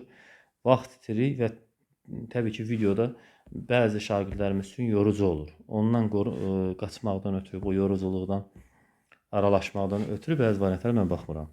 Demək, 172 düzgün cavab deyirəm, bütün variantları yoxlamıram. Əgər siz baxın da, indi özünüz analiz eləyin. Əgər şübhə yaransa, hansısa suala cavab tapa bilməsəz, şərh bölməsinə yazacaqsınız. YouTube studiyada bildiriş olaraq o mənə gələcək. Təbii ki, cavablandıracağam. İnşallah. Sxemdəki A və B çaylarının meyilliyi müvafiq olaraq A çayının meyilliyi. Bax, buradan 2 çay götürək uşaqlar. Bura A yazaq, bu da B çayı. A çayının meyilliyi bərabərdir 10. B çayının meyilliyi müvafiq olaraq dediyinə görə B-yə də düşür 12 tam onda 5. Sonra həmin çayların uzunluqları arasındakı fərqi hesablamağı bizə soruşur. Demək, əgər çayın düşməsini tapa biliriksə, dənizin sahili həmişə 0 metr sayılır. Onda A çayını görürük ki, burada baxın, keçmə yüksəkliyi 500 gedir. Baxan kimi görünür o. Olur 0, 500, 1000, 1500. A çayı 1500-dən 0-a gəlir. Demək, onun düşməsi bərabərdir 1500 metrəyə. B çayının mənbəyi 2500-dədir. Mənsəbi də okeanın sahilidirsə, B çayının düşməsi 2500 metrdir. İndi burada meyillik düsturuna əsasən 2 element bizdə varsa, üçüncünü tapmaq çox rahat olur. Qələmin burnunu toxundu uşaqlar, ona görə texniki problem olmuşdu, düzəltdim. Demək, A çayının elementləri var. Meyillik 10, düşməsi 2500. B-də də meyillik 12.5, düşmə 2500. L uzunluğu soruşur. Meyillik bərabərdir. Düşmə böl L düsturuna əsasən M bərabərdir D böl L düsturunda. 2 hərfi yerinə yazsaq qiymətin, yəni bu 10'u yazsaq 10, D-nin əvəzinə də 1500 yazsaq, L-i tapmaq asanlaşır. 10 vur L, L vur 10, yəni 10L bərabərdir 1500 alınır. Buradan da L bərabərdir 1500 10'a böləcəksiniz, alınır 150. Burada L-in qiyməti artıq var. Digər L-də isə, yəni bu B-yə aid olsun ki, L1 yazaq ona. Burada da M bərabər D, heç L-i də yazsam. M bərabər D böl L. Burada meyillikdə bu B səhv yazmışam, M olmalıdır burada hərf. M hərfinin qiyməti olacaq 12, hərfi səhv yazmışam, elə bir mənası yoxdur. D-nin düşmə 2500 olarsa, L uzunluğu tapmaq asanlaşır. 12.5 vur L bərabər 2500 yazarıq uşaqlar. Buradan da L bərabərdir 2500'ü böləcəksiniz 12.5'ə. Bunun da qiyməti avtomatik 200 çıxır. İndi aradakı fərqi soruşduğuna görə 200 çıxaq 150 bərabərdir 50. Doğru cavab 50 olacaq. Növbəti sualda ona oxşardır.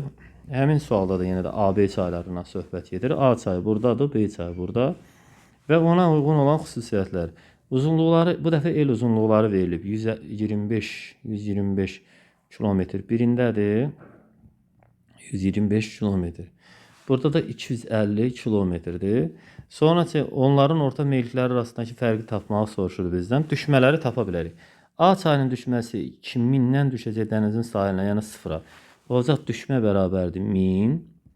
B çayı üçün 2500-dən gələcək dənizin sahilinə. Orada da düşmə bərabər olacaq 2500-ə. İndi burada uzunluqlar arasında fərqi axtarırıq. Yox, daha doğrusu orta meyilliklər arasındakı fərqi axtarırıqsa, meyillik bərabər düşmə bölə L hər iki ədəddə bizdə var. Demək, 1000-i bölürsünüz 125-ə, buradan 8 çıxacaq. Digərində meyillik bərabər düşmə böl L düsturunda düşməni 2500-ü böləcəksiniz 250'ye, buradan cavab çıxacaq 10. Aradakı fərqi soruşursa 10 çıx 8, o da bərabərdir 2. Birinin qiyməti 10 çıxmışdı, birinin qiyməti 8 çıxmışdı. Aradakı fərq 2. Doğru cavab B variantı. 73'ü də elədik. Növbəti suala baxaq. Hesablama tipli sual deyil. Demək ki, xəritəyə ehtiyacımız olacaq. Gələk xəritə olan hissəyə, görək ki, sual nədir? Deyir ki, eroziya bahisi körfəz olan çaylar tapın. Elə bir çaylar seçməliyik ki, həmin çayların eroziya bahisi, yəni mənsəbi körfəz olsun. Diqqətlə baxın uşaqlar. Baxın, Kaliforniya körfəzinə Colorado çayı tökülür. Sonra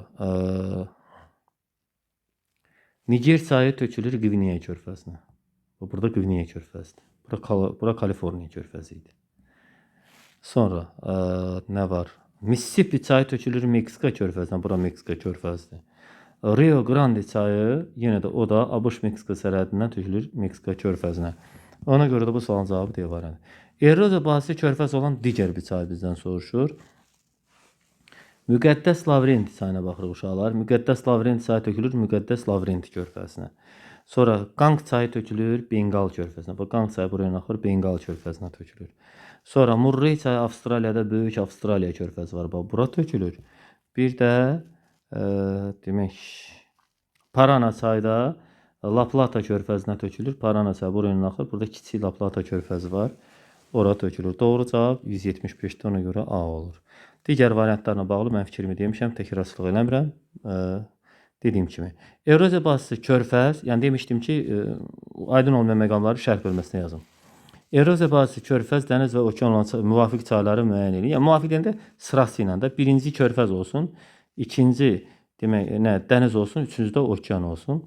Demək baxırıq. Niger çayı. Götürək Niger çayını uşaqlar. Baxın, silin bir dənə. Niger çayı tökülür Qvineya körfəzinə. Birincidə oldu körfəz. İkincidə dəniz olsun deyirdi. Dnepr çayı töküldü Qara dənizə. Üçüncüdə də okean olsun birbaşa. Bu da Kolumbiya çayı. Burayla birbaşa Sakit Okeanın özünə tökülür. Doğru cavab C variantı. Mənsəbləri çay olan, göl və dəniz olan çayların müvafiq ardıcıllığını bizdən soruşur. Baxaq, Y variantı. Birbaşa cavablara keçirəm, yenə dediyim kimi uşaqlar. Düşünürəm ki, onu bir xırdalana mən getsəm, sizə bir iş qalmır. Ona görə də onu özünüz eləməlisiniz müəyyən qismin. Amma yenə də probleminiz olsa mən cavablandıracağam. İrtiş. Biraz narahatam, ona görə çox vurğulayıram onu. Ki, mahiyyətini başa düşəsiniz. Niyə mən onu tam yazmıram? Samur çayı tökülür Xəzər dənizinə. İkincidə göl olduq. Çünki Xəzər dənizi göl sayılır.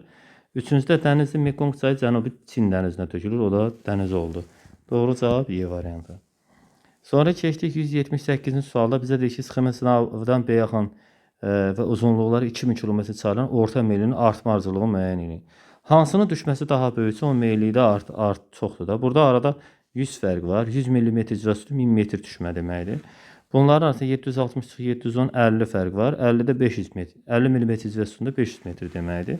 Üçüncüdə 680 biri də 760 biri 80 mm civəsütündə, o da 800 metr deməkdir. Orta meyilliyinin artmasını istəyiriksə, birinci 1-i götürərik, sonra 3-ü götürərik, sonra da 2. 1, 3, 2 də olar A variantında cavab A idi. Növbəti sual oxşar sualdır, rahat bir sualdır, açıq mən sizə deyim, çox asan bir sualdır. Burada yenə də eyni kateqoriyalı sualdır, amma düşməsinə baxsaq, burada alınır, görək sual eynidirmi? Oxuyaq. Verilmiş sxemasından ən böyük düşmə kəmiyyəti malik olan çay müəyyən edib, meyilliyin kilometr metrlə hesablayın. Nəzərə alın ki, çayın uzunluğu bu qədərdir. 1500 metr. Hə, bir fərqi var. Baxaq, burada 760 çıx 680 80 mm cizasını, yəni 800 metr düşmədir. Burada düşmə alınır 160, yəni 1600 metrdə onun düşməsi olacaq. Çünki atmosfer təzyiq fərqi 160-dırsa, millimetr cizasından 160 mm cizasından fərq deməkdir. Düşməni tapanda bir sıfır əlavə edirsən. Çünki axı qayda var, 10 metrə 1 mm civəsunu fərq eləyir ona görə. Burada isə 240 fərq var. 240-da 2400 deməkdir. Ən böyük düşmə bu hissədədir, ikinci saydadır. İkinci sayın düşməsini tapanda da onu 1500-ə böləcəyik təbii ki. Görək nə alınır. 24 onu 3-ə bölsə 8 yuxarıda, 5 aşağıda, o da 1.6 alına bilər C variantı. Növbəti suala baxaq. Çay profili üzərində yerləşən məntəqələrin yarana bilən relyef formalarını müəyyən eləməyi bizdən soruşur uşaqlar. Baxaq, çayın mənsəbində nə olar? Delta olar. İkincide meandr çayın düzənli hissəsində olandır. Demək, o da düz gəldi. Çay dağlıq yayla, biraz dağ ətəyi yamazda terras əmələ gətirə bilər. Yüksək dağlıqda da kanyon ola bilər. Elə C variantı doğrudur. Yeni deyirəm, digər variantlarla bağlı sual olsa deyin. 181-ci sualda çay sistemlərinin sxemaya əsasən verilmiş rəqəmlərə uyğun gələn anlayışlarını müəyyən eləyin. Bir çay mənsəbində çıxıntı formasında yarımada bənzər bir forma yaradıb və orada çay qollara parçalanır. Bu deltadır. Sonra 2-də çayın mənsəbində körfəz əmələ gəlib. Buna estuari deyirlər. İki çayın arasındakı hündür yer su ayrıcı olacaq təbii ki. Çayın qolları ilə birlikdə tutduğu ərazi isə çay hövzəsi və ya çay şəbəkəsi adlana bilər. Ona görə də deyilənlərə əsasən görək variant baxsaq bir delta olsa bu qalır, bu qalır, bu qalır, bu gedər. İkincidə nə idi baxaq? 2 istivari. Delta erozə bas bu gedir. Hə, gedir. Elə 2 1 ilə 2 ilə tapmaq olar elə C variantı. Növbəti sual deyir ki, 182-ci sualdakı uyğunluğu müəyyən edin. Çay verib, töküldüyü körfəz verib, mənsəbinin yerləşdiyi ölkəni verib. Kolorado çayı uşaqlar, Kolorado çayı yerləşir. Baxın, burada Amerika Birləşmiş Ştatlarının ərazisindən axır, Meksika, Kaliforniya körfəzinə tökülür.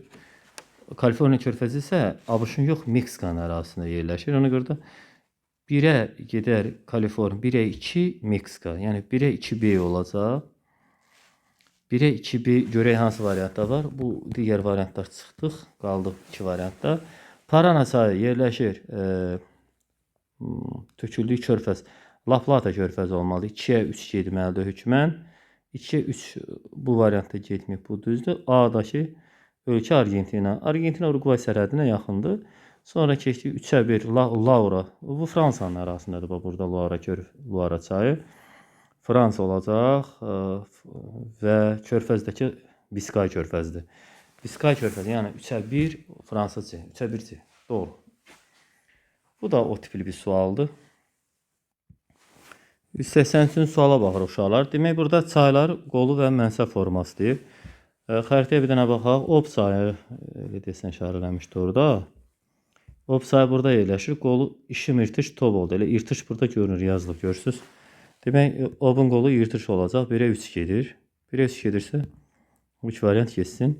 Obun mənsəbi ob qubası deyirlər. Ob dodağı mənası verir. Ob körfəzi. Yəni Rusçadan hərfi tərcüməsi elədir. Yəni obun mənsəbi körfəz formasındadır. Yəni estuaridir. 1'ə 3-dürsə sonda B olacaq. 1'ə 3 B-dirsə bu gedər. Bu gedər elə Y variantı tapılar. Amma biz davam edirik. Yenisey çayı. Yenisey çayına Ankara. Yenisey'e Baykal'dan başlayan Ankara çayı tökülürdü. Ankara 10 qol olacaq. Yəni 2'yə 1 gedər. Görürsünüz ki gedib də. Mənsəb forması da estuari idi Yenisey'ində. O da doğru. Sonra Volga çayı. Volga çayının qolu Oka Kama. Oka adında qolu da var. Kama'da. Kama qoludur. Oka sağ qoldur. Kama sol. Demək 3'ə 2 gedər. O da ki mənsəb forması Volga çayının Xəzərin şimalda deltadır. Yəni o da doğru. Ona görə doğru cavab Y variantıdır. Növbəti suallara baxırıq. Uyğunluq yenə istəyir bizdən. Mississippi çayını soruşur. Mississippi çayı burada yerləşir. Mənsəb forması deltadır. Xəritəyə baxanda yarımada formasına görəcəksiniz. Qolu da Ohio, Missouri, Arkansas, bir də Red River adında qolu var idi. Yəni 1'ə 2 gedəcək. Mənsəbdə delta forması. Yəni olacaq 1'ə 2 A. 1'ə 2 A görək. Yalnız görürsünüz bir dənə variantımız var buna. Amma biz dayanmırıq. Çünki məqsədimiz sualı həll etməkdən çox onu başa düşməkdir. Demək, Yenisey çayını götürsəz uşaqlar. Yenisey çayı bayaq mən o barədə danışdım. Yenə təkrar gəldi. Yenisey çayı burada. Yenisey çayının aşağı Tunguska adında qolu da var. Tunguska qolu da var. Ona görə də bu aşağı Tunguska 2'yə 1 gedəcək. Mənsəb forması da Yeniseyin delta formasında. Yəni orada yox, estuari forması. Yeniseydə estuari formasındadır. Lena da delta formasında. Ona görə də B gedəcək. Üstə Volga. Volga ilə bağlı da bayaq danışmışdıq. Bayaq Kaman demişdi. İndi isə Okadır. Mənsəb forması da deltadır. Ona görə də Y variantı. Onu tam olaraq analiz elədik. Növbəti 85-ci sual yenə deyəsən hesablama tipli suallardır. Başlayırıq yenə hesablama tipli suallar həll edə. Bir dənə buranı 1 saniyəli təmizləyək ki, işimiz rahat olsun. 1 dəqiqə bunu pozum. Bu yazdıqlarımızı pozaq ki, bizə mane olmasın.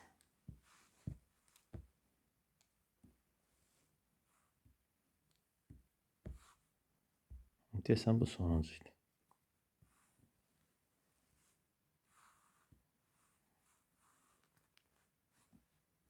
Demək uşaqlar, gəldik əsas məsələyə. Hara? Deyək ki, AB məntəqələr arasındakı havanın temperaturu fərqi A ilə B-nin arasında AB yazaq bura. Yazaq AB. A ilə B-nin arasında 1, 2, 3 ara var. 3 ara var. Həmin 3 araya görə temperatur fərqi 2,7 dərəcədir. 2,7 dərəcə Selsius. Bunu metrəyə çevirsək, onda biz tapa bilərik ki, orada nə qədər hündürlük fərqi var. 2,7 dərəcənin içərisində bilirsiniz ki, 0,6'ların sayı 4'dür. 4,6 0,6 eləyir ona görə. 400 metr. 2,4'ü çıxdıq, yerdə qalır 0,3. O da demək 100'ə 0,6 olduğuna görə 0,3 50 eləyəcək. Üstünə də bir 50 gəlirsiniz. Başqa yolu da var idi. Belə yaza bilərsiniz. 1000 metrəyə 6 dərəcədirsə, atmosfer mövzusuna keçmişik. 2,7 dərəcə Selsiyə X yazardınız. Birbaşa cavab 450 çıxacaq. Yəni həll eləyib baxsaz elə çıxacaq. Demək ki, buradan alınır ki, 450 metrə alınır. Demək 3 aranın qiyməti oldu 450 metr. Yazıram 3 ara bərabər olub 450 metrə. Düzdür uşaqlar? İndi bizdən nə istəyir? Bir aranın qiymətini tapacağıq. Bir ara bilirsiniz də mən nə deyirəm? 2 horizontal xəttinin arasındakı məsafə deyirəm.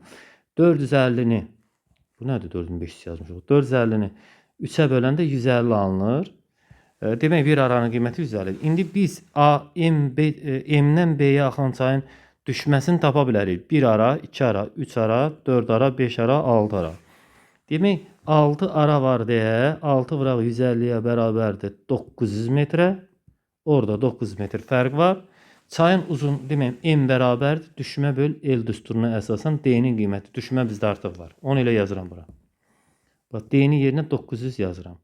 Amma uzunluq məlum deyil. İndi bax onu indi hesablayıb yazacağıq yerinə. Uzunluğu tapmaqdan ötürü bizə miqyas verilib. 1 sm-də tre. 5 dənə sıfır silirdik də biz bu miqyası belə həll edirik. Alır 150 kilometr. Burada isə 5 sm deyir ki, məsafə tutub xəritədə. 5 sm-ə x qoysaz, miqyası çevirir 1 sm-ə 150 kilometr. 5 sm x yazanda 1 vur x bərabər 5 vur 150 alınır. O da bərabərdir 750. Demək L-in qiymətində biz artıq nə etmişik? Tapmışıq. L-i də bura 750 yazsaq uşaqlar, çayın meyilliyin bizdən son olaraq soruşurdu. Düşməni uzunluğa böldü, cavab oldu 1/2. Onu bir-birinə bölüb baxarsınız, 1/2 cavab alınacaq. Növbəti sualın tipi çox oxşardır. Bu suallar çoxdan da toplu da mən yadıma gələn qədəri var. AB məntəqələr arasındakı atmosfer təzyiqi fərqi ilə soruşur. Yenə də A ilə B-yə baxırıq uşaqlar.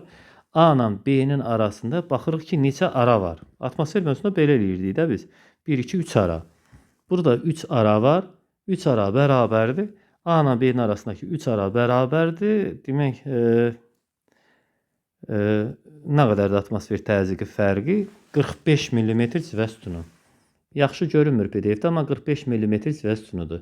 Onu temperatura çevirmək çox asandır. Bilirsiniz ki, oradan 450 metr alınır.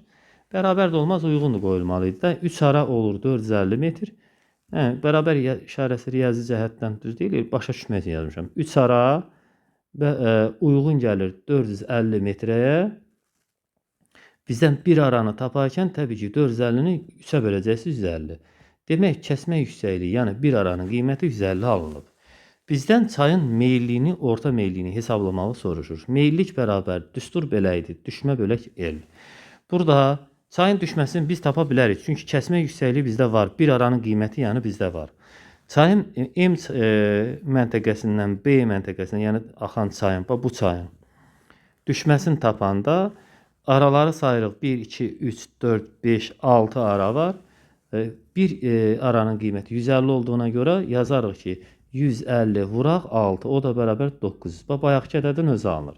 Demək, çayın düşməsinin qiyməti alındı avtomatik 900 metr.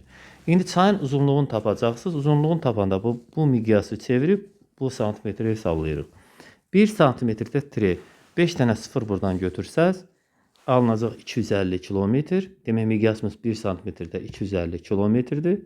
İndi biz 3 santimetrə x yazsaq, 1 vuraq x-ə bərabərdir 3 vur 250-yə. Oradan da x bərabərdir 750 demək kilometr. Demək, biz L məsafəsinin uzunluğunu da, çayın uzunluğunu da tapmışıq. O da 750 alınıb. Fikir verin, bayaqki ədədlərlə tam eynidir. Cavab 1/2 çıxacaq. O da D variantında var. 186-cı sual idi, mən səhv etmirəmsə o sual. Növbəti suala baxaq. Rəqəmi elə almış. Elədir. Növbəti suala baxır. Ərazidəki çayların uzunluğu 240 km, çay şəbəkəsi sıxlığı 0.8 km kvadratı olarsa, həmin ərazinin sahəsi hansı miqyaslı xəritədə bu qədər olar? Maraqlı bir sualdır açığı, yeni tipli də bir sualdır.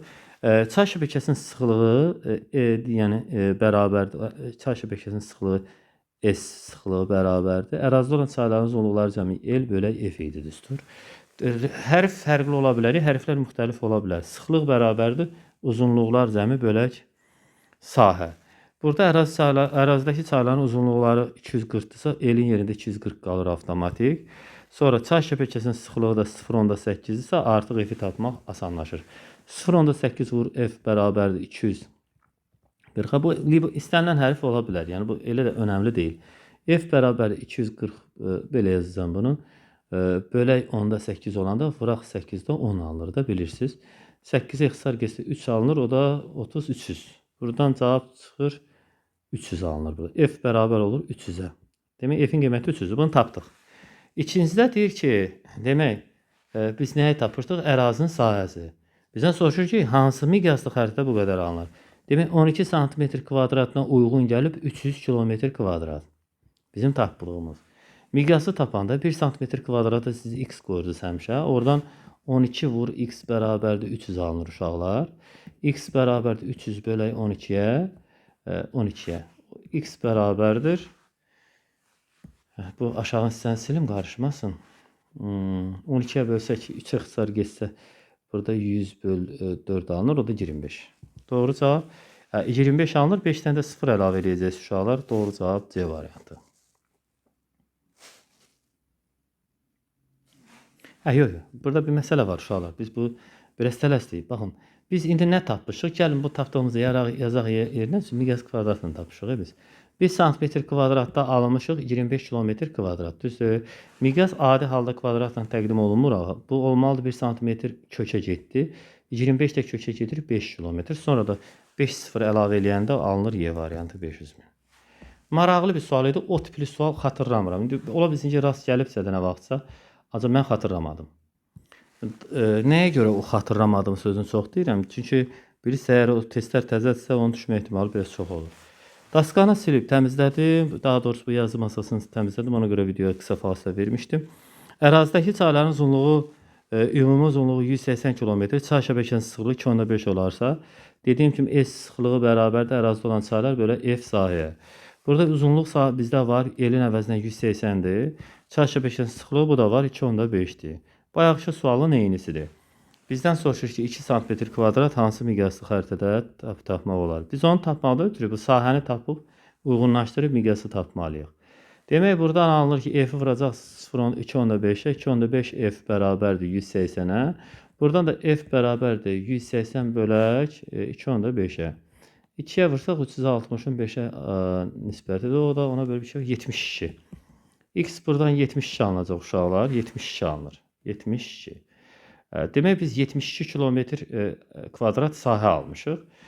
Digər tərəfdən xəritə 2 sm kvadrat düşüb. Demək 2 sm kvadrat uyğun gəlib 72 kilometr kvadrata uşaqlar. Buradan miqyası tapanda 1 sm kvadrat. Çünki bizə miqyas istəyir. Baxın, məsələn şərtə baxın. Hansı miqyaslı xəritədədir? X yazarsınız.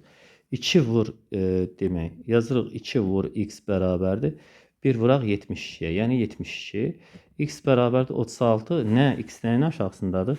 Kilometr kvadrat. Demək miqyası gəlin bir dənə biz yazdığımız miqyası bir səliqəli şəkildə çıxardıb böldə yazaq. 1 sm kvadrat tapdığımız qiymət 36 kilometr kvadrat. Miqyas heç vaxt kvadratla təqdim olunmadığına görə biz onu təbii ki kökə salmalıyıq. Alınacaq 1 sm kvadrat. Bu hissədə santimetr. Bu hissədən isə 6 kilometr. Yəni kökə salırıq. 6'dır. 5'dən də 0 əlavə eləsəz doğru cavab C variantı olacaq. Növbəti sual. Növbəti sualda humanitar tipli sualdır. Deyir ki, ərazinin ən hündür şəlalənin qabarma zirvəsində ən böyük bataqlığın yerləşdiyi ölkələrə müvafiq ardıcılıq müəyyən edin. Ən hündür şəlalə Venezuelada Anhel şəlaləsidir. Qabarma ən çox Kanadada olur. Ən hündür dağ zirvəsi Nepaldadır, Himalay dağları. Ən böyük bataqlığı da Vasyugan bataqlığıdır. Sibirdədir, Rusiyanın arasında. Doğru cavab A variantı. Növbəti sual. Uzunluğu bu qədər. Çayın mənbəyi verilib, mənsəbi verilib, meyli tapmağı. Düşməsinin əvvəl sonra isə meyli tapmağı bizdən soruşur. Demək uşaqlar, çayın düşməsinin tapılması qaydası belə idi ki, düşmə bərabərdir H mənbə çıx H mənsəb. Çox sadə. Çayın mənbəyi düşməyə bərabərdir. Mənbəyin əvəzinə, H mənbəyin əvəzinə 3500 metr. Sonra mənsəbi Xəzər dənizi olarsa, Xəzər dənizi mənfi 27 metr olduğuna görə düşmənin qiyməti 3527 metr alınacaq. Bu artıq tapmışıq. Burada cavab bizdə var artıq. Meyli hesablayanda bilirsiniz ki, meyillik düşməni mən artıq tapmışam. Bu var. Bizdə var. Bunu saxlayıram. Bu hissədə düşməni saxladıq. Demək uşaqlar, meyillik bərabər düşmə böl L düsturunda düşmənin qiyməti bizdə var.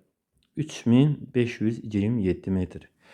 Çayın sonra nəyi vardı? Uzunluğu da bizdə var 2500 metr. İndi burada meyilliyi tapanda təxminən alınar 1.4 ilə A variantı doğru cavab olur. Növbəti suala baxırıq uşaqlar. Bu sual neçə idi nömrəsi? 190 idi. İndi 191-ci suala baxacağıq. Cədvələ mənsəblərə uyğun gələn düzgün sıranı müəyyən edin. Demək, Kolumbiya çayı tökülür Kaliforniya körfəzinə, bu səhv çıxar.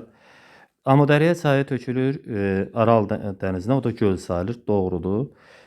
Dnestr Qara dənizə tökülür, dəniz olduğuna görə doğrudur. Fərat Dəzlə çayı birləşib Şəttəli Ərəb çayına əmələ gətirir, o da tökülür İran körfəzinə, körfəz olduğuna görə doğrudur. Ankara çayı tökülür Yenisey çayına, doğrudur. Volqa çayı gölə tökülür Xəzər dənizinə. Bunu götürdük ikini. Biri çıxmışdı ancaq. Bu düzdür. Sena çayı tökülür Biskay körfəzinə, amma dəniz demişdi, səhvdir. Ural çayı Xəzər dənizinə tökülür. Xəzər dənizində göl sayıldığına görə düzdür. Yukon çayı Beaufort dənizinə tökülür. Yox, Bering dənizinə tökülür, düzdür.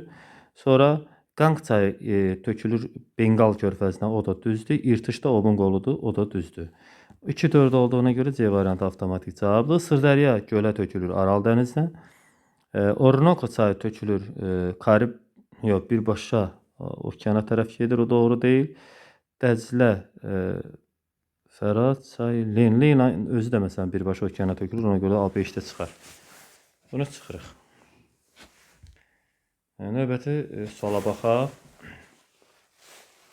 Cədvələ əsasən ümumilikdə uşaqlar 200-cü testə qədər yazacaq. Arada qalan 49 testdə növbəti bölmədəsən. Bölmə çox böyükdür. Video çox böyük yer tutur, ona görə hissəsə yazıram. Həm də vaxt tapar açığı. Cədvələ əsasən mənbələri çay, dəniz, körfəz və göl olan çayları müəyyən edin, mənsəbləri. Demək, birincidə mənsəbi çay olsun. Rio Grande çayı Meksika körfəzinə tökülür. Birincidə çay olmalı idi.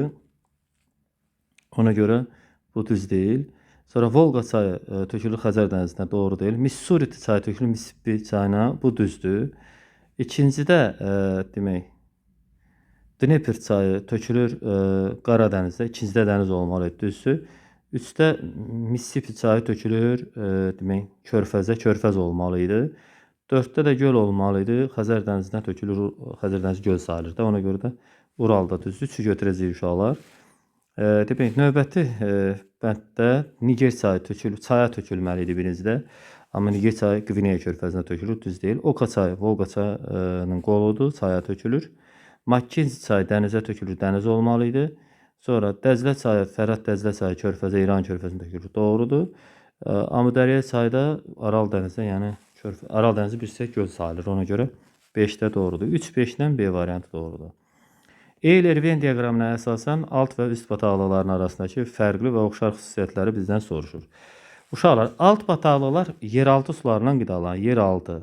Üst bataqlıqlar yağış suları ilə qidalanır, bunu unutmuruq. Əsas məsələ budur. Torf qatının qalınlığı azsa alt bataqlıqdır, bir bura yazılar. Durğun su tutarlarda sfaqnum mamırının yayılması ilə başlayır.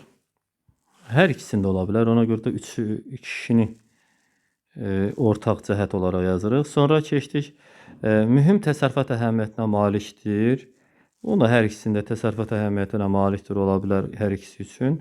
Mineral tərkibi qurun sularına əmələ gəlirsə, qurun suları demək dediyim kimi üst bataqlıqlara aiddir. Ona görə də bu düzdür belə. Daha doğrusu alt bataqlıqlara aiddir. Ona görə düz gəlir. Sonra tundra, meşə tundra bu artıq üst bataqlıqdır. Bu bura 5 bura yazacağıq.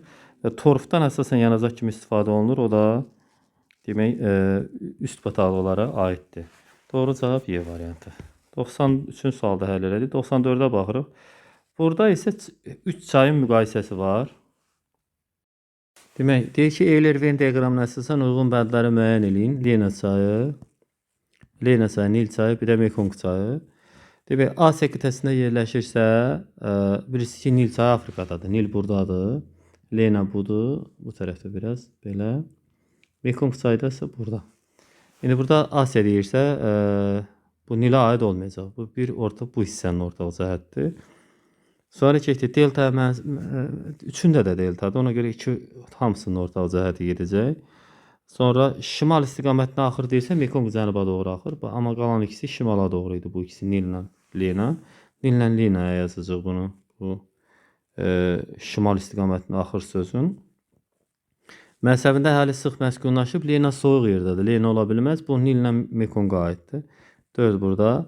Sonra su toplayıcı hövzəsi bir neçə iqlim qurşağında yerləşirsə, hamısı böyük çaylardır və böyük ərazilərdən axır ortaq cəhətdir. Bura yazırıq. Yəni, hər üç çayın ortaq xüsusiyyəti olur. Sonra bir neçə dövlətin arasından axır deyirsə, Lena təkcə Rusiyadadır, amma qalanları bəli. Siyasi xəritəyə baxan kimi dərhal o görmək olar. 6 Nillə Mekongun oxşar cəhətdir. Mənsəbi mənşəyinə mənbəyinə nisbətən daha yüksək enlikdə yerləşir deyirsə, təbii ki, bu Nillə Lenaya aid olacaq, amma Mekonga yox. Nil Lenadsa, onda 7-də bura yazılar. Doğru cavabımız demək 1-ə götürsək 3, 7, 2-yə 1, sonra 3-ə 4, 6, 4-ə 2, 5. B variantı. Növbəti suala baxırıq uşaqlar. Növbəti sualda deyir ki, eroziya bazası Şimal və Baltik dənizi olan çaylar müvafiq çayları müəyyən edin. Yəni nə deyir? Demək istəyir ki, Şimal dənizinə tökülən çaylarla Baltik dənizinə tökülən çayları müəyyən edin. Çünki eroziya bazası mənsəb deməkdir. Reyn Elba bura tökülür, Odre Vısla da bura tökülür. Ona görə də doğru cavab C variantı. 196-cı sualda bir hesablama sualı var. Görək ki, bu hesablamada bizdən nə istəyir? Bax, bu yazdığımızı silək, elə burada da yazarıq.